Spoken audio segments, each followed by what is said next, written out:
Bueno, la idea de la presentación es hacer un enfoque, la verdad que un poco desde mi área específica.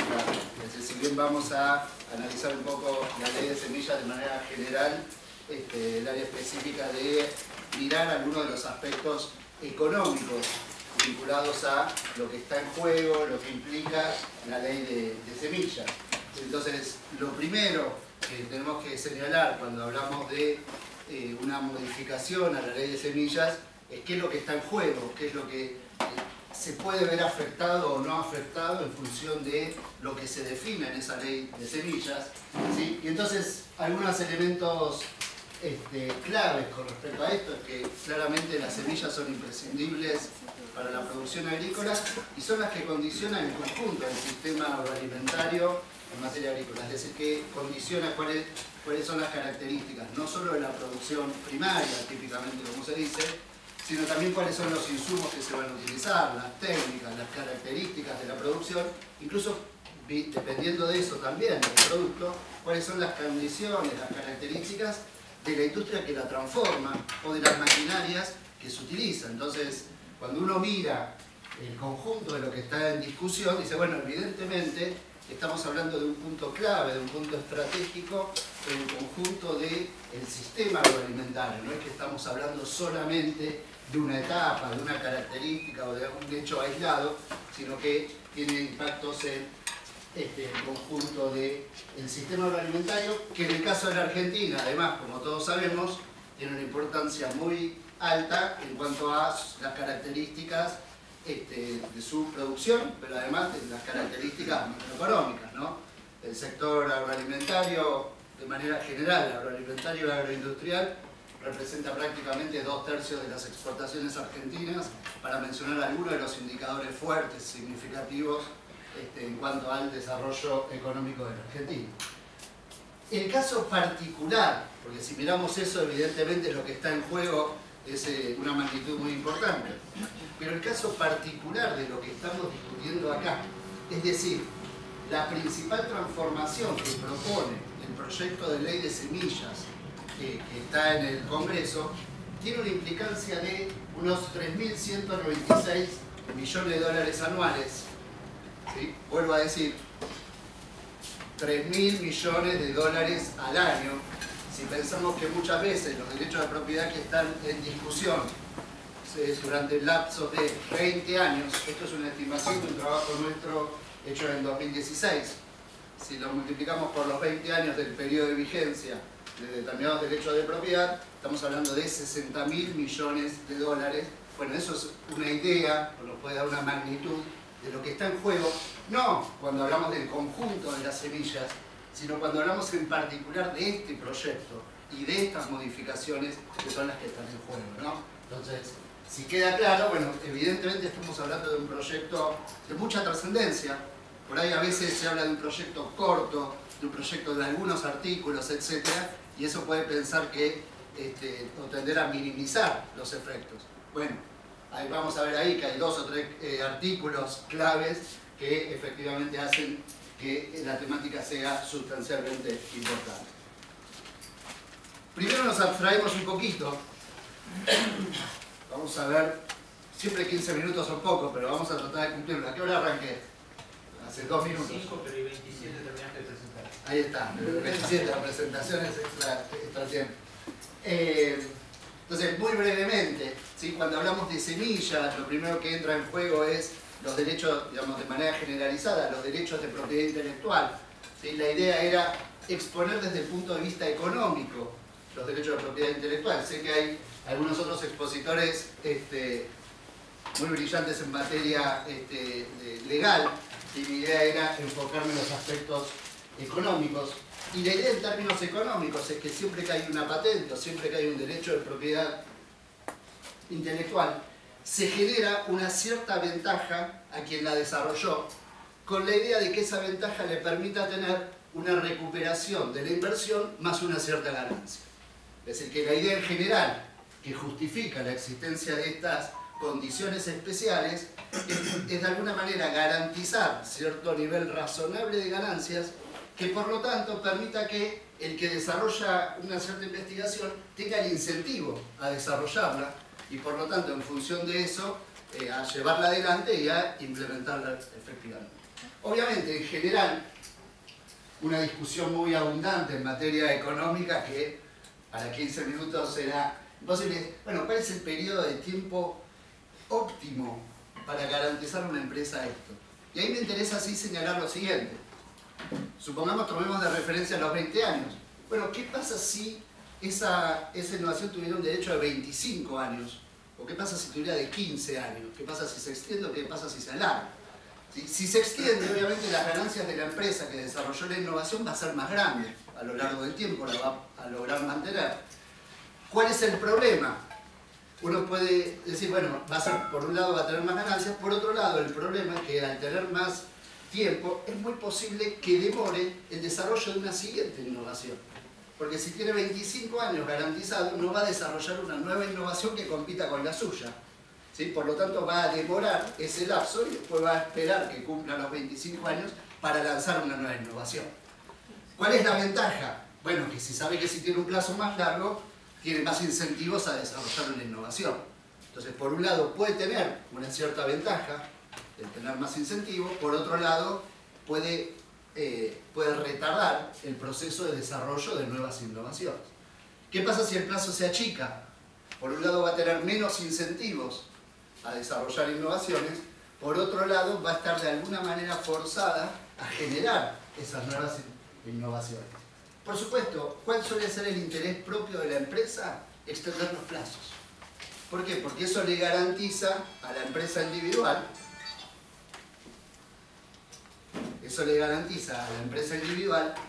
tener mayores ganancias. Piensen que cuando se extiende el plazo, es esa empresa en particular la que está logrando concretar las ganancias de su innovación. ¿Qué es lo que va a tratar de hacer? Lógicamente, en el comportamiento individual de las empresas, bueno, muchas veces va a tratar de extender los plazos artificialmente. Y ahí es donde es importante la regulación y el conocimiento. ¿Qué digo artificialmente? Tratando de incorporar algún tipo de variación que en realidad no sea una innovación, pero que le permita extender el plazo 20 años más, por ejemplo. Y entonces ahí es importante cómo es la norma, cómo son las características que permitan distinguir lo que efectivamente es una innovación de lo que no es, y es el mero intento de una determinada empresa de extender el plazo de vigencia de ese patente. ¿Se entiende? Por supuesto, ¿qué es lo que ocurre vencido ese plazo de los 20 años, etcétera? Esa innovación pasa a ser de dominio público. ¿Cuál es el sentido de que sea de dominio público? Bueno, que en realidad toda esta norma tiene por objetivo impulsar el desarrollo y la innovación, impulsar el desarrollo tecnológico y la innovación. Por lo tanto, una vez que se considera que la empresa ya tuvo las oportunidades correspondientes para tener su ganancia, se transforma de dominio público ¿para qué? Para que todas las otras empresas puedan implementarlo de manera inmediata si quisieran, o aplicar sobre eso otras innovaciones sin tener que depender de esa empresa en particular. ¿Sí? Por lo tanto, un elemento clave en el desarrollo tecnológico es esta fase donde la innovación pasa a ser de dominio público, porque entonces se generaliza, permite la competencia, esto dice la teoría, entre las distintas empresas, y eso da lugar a, obviamente, nuevas innovaciones. ¿Qué pasa en el caso de las semillas en la Argentina? Bueno, el caso de las semillas en la Argentina es bastante particular y bastante específico, ¿sí? Y yo puse ahí un solo elemento, porque la verdad que eso es lo que estamos discutiendo cuando se discute, es el elemento central cuando estamos discutiendo el proyecto de ley en particular, ¿no? Pero lo que ha ocurrido en la Argentina es que, asumo cierto, si no vuelven a preguntar, es que los desarrolladores, desarrollador de determinado evento genético, de determinado evento, lo que hizo fue alianzas con los fitomejoradores que le permitió en definitiva ser el único proveedor de ese evento. ¿Qué significa eso? Que en los hechos el que provee el evento es único y por lo tanto en materia económica lo llamamos es un monopolio. Entonces cuando uno quiere comprar, para pensarlo de determinada manera, cualquier tipo de semilla o determinadas semillas, no importa casi de qué variedad las quiera comprar, lo que va a estar generando, lo que va a estar atrás de eso es que siempre a quien le está adquiriendo indirectamente las características y las condiciones del evento es un único oferente. En esa situación de monopolio, visto desde el productor, de los productores, la única condición que tiene es o le compra solamente al monopolio o no produce ese cultivo, o la alternativa que tenemos nosotros es o hace uso propio de las semillas. Entonces el uso propio aparece ahí como la salida ante la existencia concreta, real, de condiciones de monopolio. ¿Sí? Por eso, desde el punto de vista de los productores, el uso propio, además de las características y de las discusiones sobre las condiciones del uso propio, las razones de fondo del uso propio, el hecho de que los productores hagan uso de su propia semilla, en términos económicos y de la forma del mercado, es la manera de evitar un monopolio absoluto. Algunas condiciones y algunas características para poner también en contexto importante. La soja genéticamente modificada, la que conocemos, la primera, lo que muchas veces se suele llamar RR, se lanzó en el mercado en el 96. ¿Sí? Por lo tanto, cualquier fecha, en realidad los 20 años se toma desde el inicio del periodo, desde el inicio del pedido realizado. Pero supongamos que tomamos solamente la fecha, que es una resolución oficial y por lo tanto convalida una fecha para no mirar cuándo se originó el expediente, etc. 20 años significa que en el 2016 esa soja es de dominio público. A partir del 2016 esa soja es de dominio público. Cuando miramos otros casos parecidos, como el caso del evento vinculado al BT, a partir del 2018 es de dominio público. ¿Qué ocurre en la Argentina? ¿Son efectivamente materia de dominio público? No. Las empresas han logrado, a lo largo de este periodo, que han tenido especial, en algunos casos, o por las condiciones de mercado específicas, que por ahí nos llevaría muchísimo tiempo explicarlas o comentarlas, pero que asumo que en parte conocen, han logrado establecer mecanismos que les permitan prorrogar mucho más de los 20 años los derechos o las características especiales o las ventajas especiales que le daban las leyes originales. Hoy, con el mecanismo que todos conocemos, vinculado a atar directamente la compra a un cierto pago, a un cierto canon, etc., lo que lograron es prorrogar prácticamente por tiempo indefinido, porque no queda claro en qué momento esto se haría efectivamente de dominio público, ¿sí? Con lo cual han logrado prorrogar de manera indefinida la ventaja que la ley en realidad prevé que sea a término. Fíjense que hoy no estamos discutiendo qué pasa con qué, por qué no está siendo de dominio público. La agenda no parece ser esa. La agenda está sesgada. Hoy no estamos discutiendo eso, sino al contrario. Estamos diciendo acá hay un problema con el uso propio. Y la verdad que cuando uno mira el mercado, uno tendría que decir, hubo desarrollo de variedades, hay empresas que han traído sus innovaciones y han traído sus eventos. Lo que ocurre es que a varias se les venció el plazo y tendríamos hoy que tener un montón de mejoradores tomando muchas de esas innovaciones para desarrollar nuevas variedades y aplicar esas innovaciones que en definitiva lo que hacen es fortalecer el desarrollo agropecuario. Ahora fíjense que esa no es la agenda, sino que la agenda es que aparece como un presunto problema el uso propio. Lo que yo vengo a decir acá es, no es un problema el uso propio. Si nosotros pensamos el desarrollo agropecuario vinculado necesariamente a la aparición de nuevas innovaciones, a la difusión de nuevas innovaciones, a la vigencia de una competencia entre las distintas empresas que realizan esa innovación para que los productores puedan tomar las ventajas de esa innovación y pagar durante un cierto lapso que es el que establece la ley razonable. Además estamos hablando de un periodo que por cierto es extendido. Evidentemente eso no es un problema, en todo eso no es un problema el uso propio.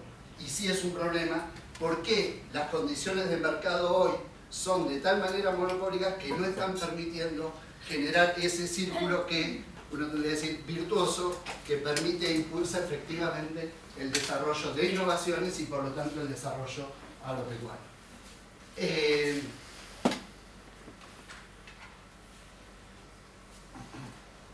¿Qué estamos discutiendo? El uso propio. ¿Qué estamos discutiendo en el proyecto de ley? Permanentemente cómo hacer todavía más excluyentes las condiciones que hoy ya son más excluyentes y que en la realidad se muestran todavía más que lo que la ley dice.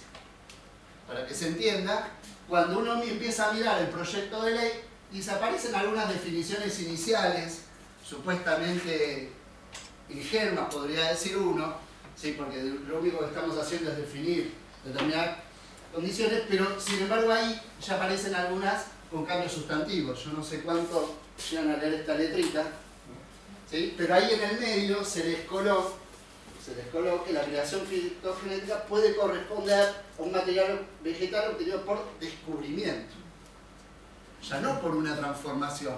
¿Qué significa descubrir? Que una empresa puede decir, yo fui a tal lugar y descubrí tal cosa, y entonces lo registra como propio.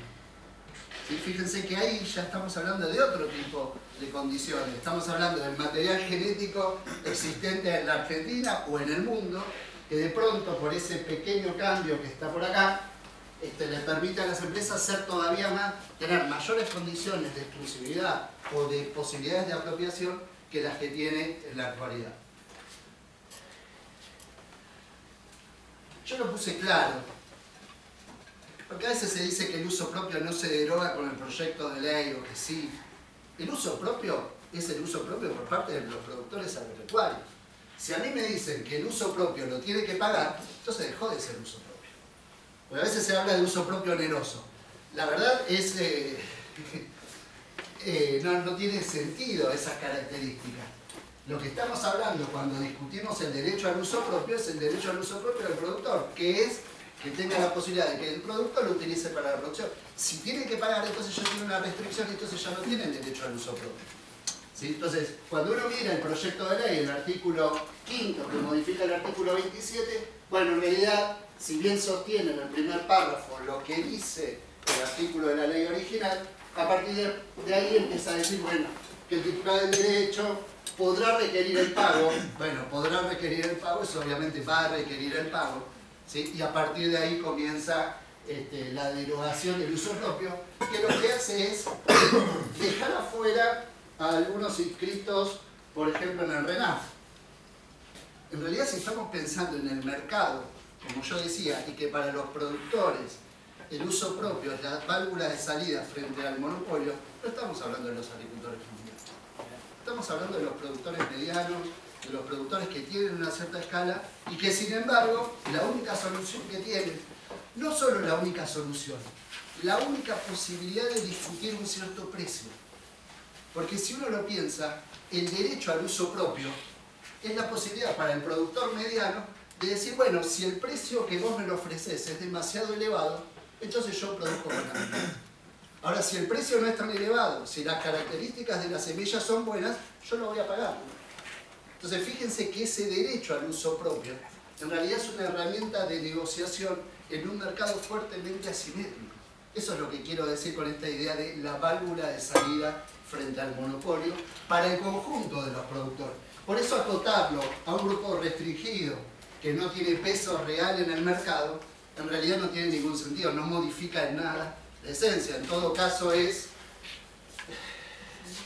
dejar fuera de la discusión a un grupo, ¿sí? Pero no es ir al meollo de la cuestión.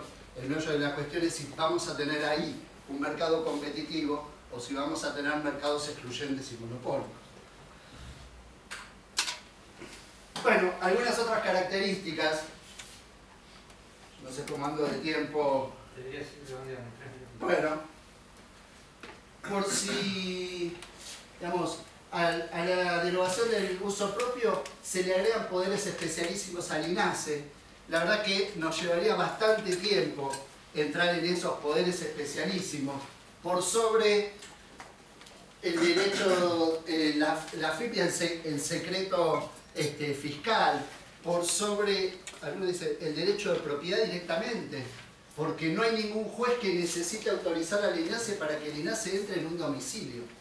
¿Sí? O sea, el INASE tendría casi la potestad de allanar un domicilio sin que haya un juez interviniendo atrás por una cierta presunción, ¿no? Y lo que tampoco queda claro cuando refiere al producto es para qué. Porque si lo que van a mirar es el producto, no se sabe la variedad directamente. No se sabe el origen.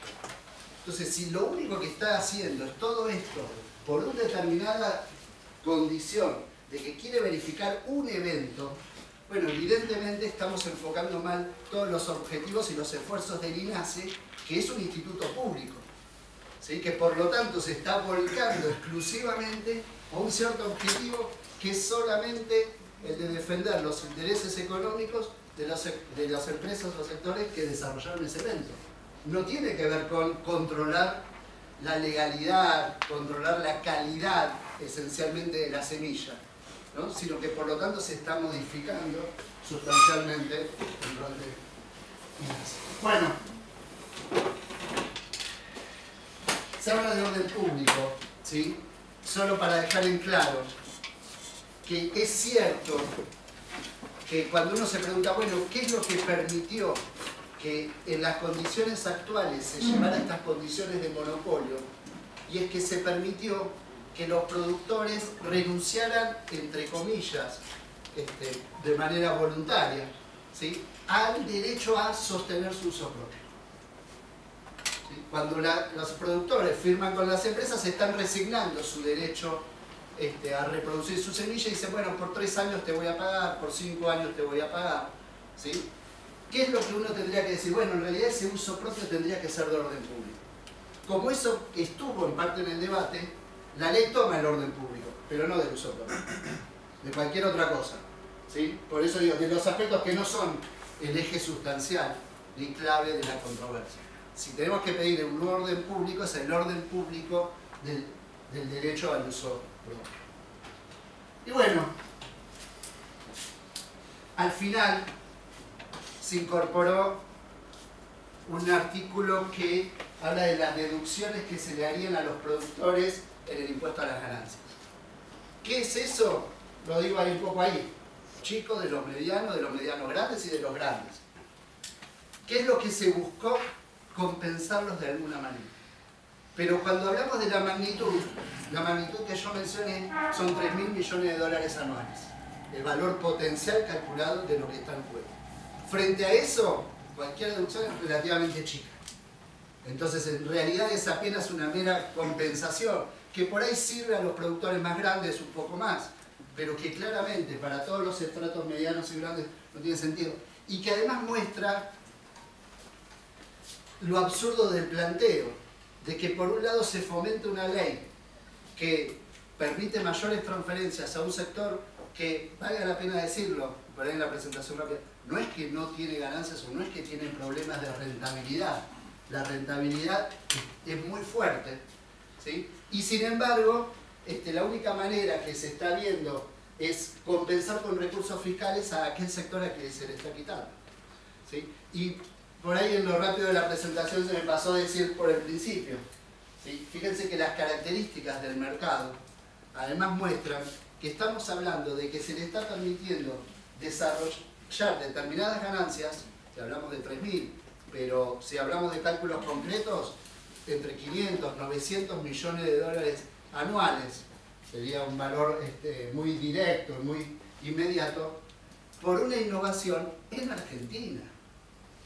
Entonces, cuando hablamos del conjunto de la rentabilidad que tiene esa empresa, que desarrolla esa innovación y la vende no solo en Argentina, sino que la vende en el conjunto de los países, bueno, evidentemente no hay un problema de rentabilidad. No es que se le está dando poca rentabilidad a esa empresa.